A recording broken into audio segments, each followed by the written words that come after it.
Hello दोस्तों, कैसे हैं आप सब। आज मैं लेके आया हूँ आपके लिए एक अनदर वीडियो। दोस्तों, आज से 10 दिन पहले मैंने एक वीडियो बनाई थी जिसमें मैंने आपको ये बताया था कि किस तरीके से मैंने अपने क्रेडिट कार्ड का सेटलमेंट कराया,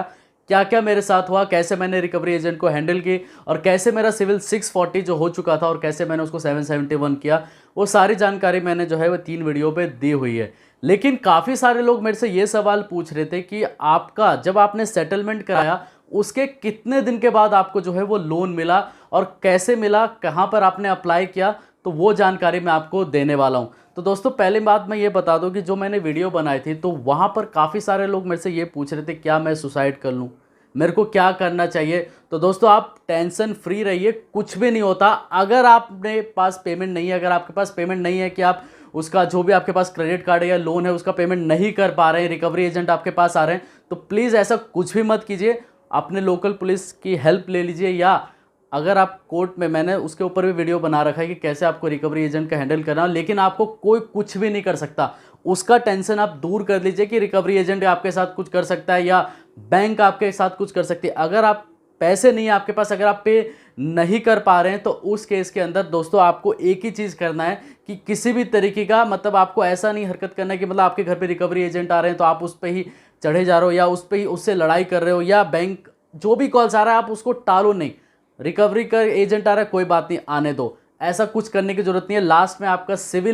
सिविल खराब हो जाता है, लेकिन सिविल भी खराब हो जाता है तो काफ़ी प्रॉब्लम होती है, क्योंकि आगे आने वाले टाइम में लोन आपको जल्दी नहीं मिल पाएगा। तो उस केस के अंदर आपके पास अगर पेमेंट नहीं है तो ऐसा स्टेप बिल्कुल मत ले, क्योंकि मेरे साथ भी ऐसा हो चुका है। मैंने भी मतलब यही सब सोचता था, मैं यूट्यूब पे वीडियोस देखता था, मैं कैसे जो है इससे पीछा छुड़ाऊं। कुछ भी नहीं होता है दोस्तों कि अगर आप पेमेंट नहीं कर पा रहे हैं, अगर आपने इंटेंशन ये बना रखी है कि मेरे को पेमेंट करनी नहीं है, तब की बात अलग है। लेकिन अगर आपके पास पेमेंट नहीं है, आप पेमेंट नहीं कर पा रहे हैं और आप घबरा रहे हैं कि मेरे साथ क्या हो सकता है, मेरे साथ रिकवरी एजेंट क्या कर सकती है, तो कुछ भी नहीं हो सकता है। लास्ट में अगर आप बैंक के भी कुछ स्टेप्स होते हैं वो पहले फॉलो करती है, पहले कॉल करती है, फिर कोल्ड कॉल करती है, फिर आपके पास जो है रिकवरी एजेंट भेजती है। हर चीज़ करके बैंक जो है वो देख चुकी है कि आप पेमेंट नहीं दे रहे हैं, तो उस केस में लास्ट में बैंक आपको खुद कहती है कि आप सेटलमेंट करा लो, हम उसमें सेटलमेंट करने के लिए रेडी हैं। तो कुछ भी ऐसा स्टेप आपको लेने की ज़रूरत नहीं है, टेंशन फ्री रहो, आने दो जो भी आपके घर पे आ रहा है रिकवरी एजेंट, और कैसे हैंडल करना है मैंने उसके ऊपर वीडियो बना रखा है, आप उसको जाके देख सकते हैं। तो यहाँ पर मैं बात कर रहा था कि मेरे को लोन कितने दिनों के बाद मिला।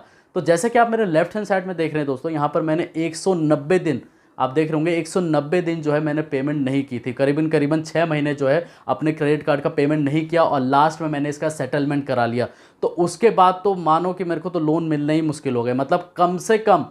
1 साल 4 महीने या 5 महीने तक मेरे को किसी भी तरीके का कोई भी लोन नहीं मिला। जहां पर भी मैं लोन के लिए अप्लाई करता था तो वो मेरे से सिर्फ यही सवाल पूछते थे कि सर आपका सिविल कम है, या आपका इतना सिविल कम कैसे हुआ। मतलब 650 से भी कम मेरा सिविल था उस टाइम में। तो कम से कम 1 साल 4 महीने तो मेरे को कोई भी लोन नहीं मिला। एक बात मैं आपको बता दूं कि लक बाय चांस होता है कि आपको लोन मिल जाए। अगर आपने क्रेडिट कार्ड का पेमेंट नहीं किया या कोई भी लोन का पेमेंट नहीं किया है, मैं सेटलमेंट की बात एक मिनट साइड पे रखता हूं। अगर आपने 2-3 दिन 10 दिन 15 दिन या कुछ दिन महीने भर जो है आपने पेमेंट नहीं किया, मतलब वो ड्यू दिखा रहा है, लेकिन बाद में आपने पे कर दिया, तो लेकिन जितने दिन आपने डिले किया होगा वो सिविल में शो करता रहेगा कि आपने इतने दिन का डिले किया, भले ही आपने उसका पेमेंट कर दिया हो। लेकिन जब आप लोन के लिए अप्लाई करेंगे तो वो सिविल पे दिखाता रहेगा कि इन्होंने इतना दिन डिले किया है। लेकिन बैंक भी, जब आप लोन अप्लाई करेंगे तो बैंक भी ये देखेगा कि इस कस्टमर ने 15 दिन या 20 दिन डिले किया, क्योंकि आपका पास्ट रिकॉर्ड देखा जाता है कि आपने बाकी के बैंकों का कैसे पेमेंट किया है या बाकी का लोन आपने किस तरीके से पेमेंट किया है। तो जैसे ही वो देखेंगे कि इतने दिन डिले, तो हो सकता है कि लोन ना मिले। आपने एक जगह 2 जगह, लक बाय चांस जिसे कहते हैं, कि आपको लोन मिल जाए। अगर लोन मिल जाए तो उसका समय से पेमेंट करें। तो यहाँ पर जब मैंने सेटलमेंट कराया तो कम से कम मैंने कम से कम नहीं ज़्यादा तो मैंने 20 से 30 जगह हर 1 महीने में या 2 महीने में मैं एक बार चेक करता था कि कहीं से कहीं लोन मेरे को मिल जाए। एक लोन मेरे को मिला, वो भी कोई छोटे मोटे फाइनेंस से, मतलब स्कूटी एक फाइनेंस कराई थी, उस पर मेरे को लोन मिल गया। और उस लोन का मैंने जब पेमेंट करना स्टार्ट किया, कम से कम जो है मैंने 2 साल का उसके ऊपर टेन्योर लिया था, 2 साल तक मैंने उसका पेमेंट, सारे पेमेंट समय से किए। उसके बाद मेरा सिविल सुधर गया। और ज़्यादातर जो है देखा जाए तो अगर आपने कोई क्रेडिट कार्ड का सेटलमेंट कराया या लोन का सेटलमेंट कराया या पेमेंट ओवर ड्यू दिखा रहा है, मतलब 10 दिन 15 दिन 1 महीने 2 महीने डिले करने के बाद आपने पेमेंट कर दिया है, तो आप भूल ही जाइए कि 1 साल या उससे हो सकता है कि ज़्यादा भी टाइम लग जाए कि लोन आपको ना मिल पाए। सिक्योर्ड लोन अगर आप अप्लाई करते हैं, यहाँ पर मैं अनसिक्योर्ड लोन की बात कर रहा था, जैसे पर्सनल लोन हो गए, क्रेडिट कार्ड हो गए, मतलब ये सारे लोन अगर आप लेते हैं तो उस केस में बहुत कम चांसेस है कि बैंक आपको लोन देगी, क्योंकि बैंक को ये दिख जाएगा कि आपने सेटलमेंट कराया या इतना दिन डिले किया है, तो अनसिक्योर्ड लोन मिलना मुश्किल है। लेकिन सिक्योर्ड लोन जैसे होम लोन हो गया, प्रॉपर्टी अगेंस्ट लोन हो गया,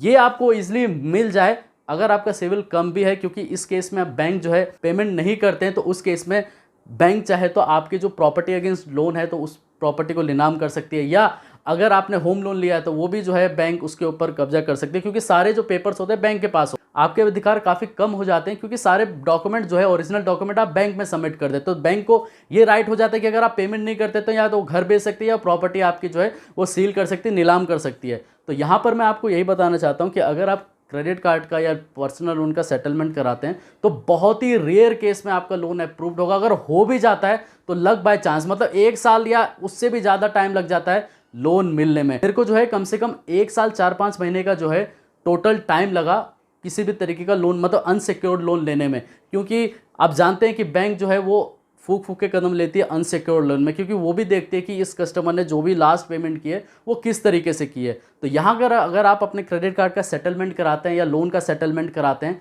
तो आगे आने वाले टाइम में भूल जाइए कि लोन आपको जल्दी मिलने वाला है, क्योंकि अनसिक्योर्ड लोन तो भूल ही जाइए, सिक्योर्ड लोन हो सकता है आपको मिल। तो दोस्तों आपको एक चीज़ का ध्यान रखना है कि अगर आप अपने क्रेडिट कार्ड का सेटलमेंट कराते हैं या अपने क्रेडिट कार्ड का पेमेंट आपका ओवरड्यू दिखा रहा है, तो उस केस में कोशिश कीजिए कि ज़्यादा बार लोन अप्लाई नहीं करें। कुछ महीने के गैप में, जैसे 3 महीने 2 महीने के गैप में जो है अप्लाई कीजिए, क्योंकि अनसिक्योर्ड लोन तो भूल ही जाइए क्योंकि आपको ये रिसेंटली मिल जाएगा। जैसे कि मैंने आपको बताया था कि मैंने स्कूटी फाइनेंस कराई थी, वो मेरे को मिल गई। आप कोशिश कीजिए कि ऐसा लोन ले कि ताकि आपका सिविल धीरे धीरे करके इम्प्रूव होना शुरू हो जाए, क्योंकि जैसे पर्सनल लोन, क्रेडिट कार्ड तो ये तो बहुत ही मुश्किल से आपको मिल पाएगा। अगर आपके पास कुछ ऐसा लोन लेने का सोच रहे हैं, जैसे होम लोन लेने का सोच रहे हैं या सिक्योर्ड लोन लेने का सोच रहे हैं, या अगर आप जो है जैसे मैंने आपको बताया था कि मैंने स्कूटी फाइनेंस कराई, अगर आप इस तरह का कुछ लेने का सोच रहे हैं तो ये आपको थोड़ा हो सकता है कि रेयर चांसेस मिल जाए। अगर मिल जाता है तो उसका समय से आप पेमेंट करें ताकि फ्यूचर में आपको कोई भी प्रॉब्लम ना आए, क्योंकि अगर आप सेटलमेंट भी कराते हैं या अगर आपने ओवर ड्यू भी हो जाता है तो उस केस के अंदर अगर आप समय से बाकी का अगर आपको लोन मिल जाता है उसका समय से पेमेंट करते हैं तो आपका सिविल धीरे धीरे करके